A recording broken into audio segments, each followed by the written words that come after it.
আসসালামু আলাইকুম। আশা করি সবাই ভালো আছেন। আজকে আমরা কথা বলবো কদবেল নিয়ে। কদবেল বাংলাদেশ সহ দক্ষিণ এশিয়ার অনেক অঞ্চলে ব্যাপক জনপ্রিয় একটি ফল। এটি বাংলাদেশের মধ্যে সবচেয়ে বড় এবং পুষ্টিতে ভরপুর একটি ফল হিসেবে পরিচিত।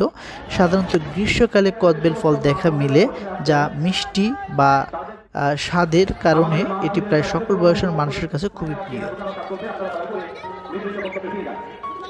কদবেল একটি বড় ও ভারী ফল যা গাছে ঝুলে থাকে।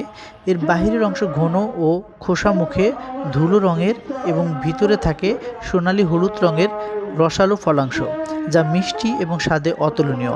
কদবেল ফলের ভিতরের অংশের মাংস থেকে সুগন্ধি এবং স্বাদযুক্ত রস বের হয়, যা অনেক সময় থেকে সরাসরি খাওয়া হয় এবং বিভিন্ন মিষ্টান্ন বা পিঠাতেও আসলে ব্যবহার করা যায়। আসলে কদবেলের উপকারিতা কী? কারণ আমরা কদবেল নিয়ে এত কথা বলছি। শক্তির উৎস কদবেল খাদ্যে কার্বোহাইড্রেট এবং ফাইবার একটি ভালো